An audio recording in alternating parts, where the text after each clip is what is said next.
Welcome back, class. So we're still talking about root words. And in case you weren't here for previous videos, we talked about root words, suffixes, and prefixes. Suffixes are a group of letters that go before a root word to modify its meaning. Suffixes are a group of letters that go after a root word to modify its meaning. And then you have just root words. And they are just like they describe, their name suggests. They have the seed to the meaning of the word.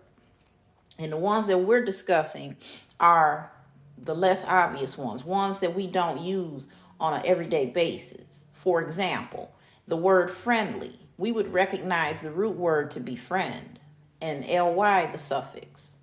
Another example, the word biggest. We know the root word is big and est is the suffix. All right. So the root words that we've been talking about lately are root words that when they stand alone, we don't use in our everyday English usage, but they are root words nonetheless. Most of them come from Latin. Some do come from Greek.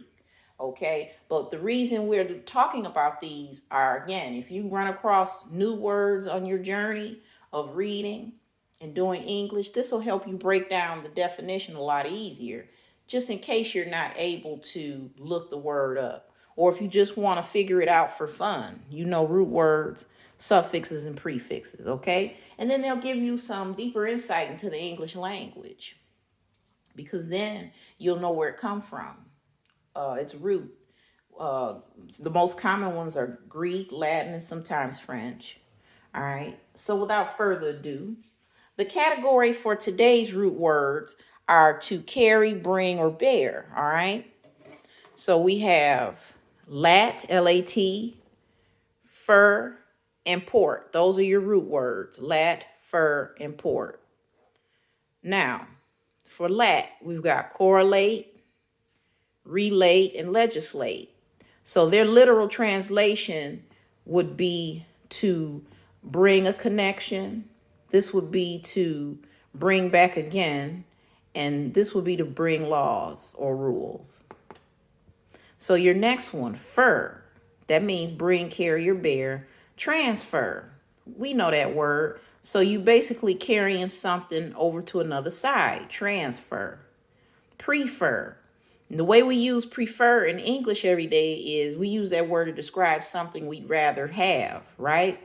But its literal translation is to bring ahead of time or bring before. Prefer. Fertile. All right, this is pretty self-explanatory, to bring growth. Moving on, we got our last one, but never least, port, to mean bring, carry, or bear. Portly. So someone is portly, they carry a lot of weight. Report, to bring back again. You know, when we use this word in English, it means to tell something, but the literal translation is to carry again or bear. Important, to carry significance. And finally, portfolio, to carry your pictures or papers. That was pretty good. That was fun, guys. So that's about it for today. Come back for some more.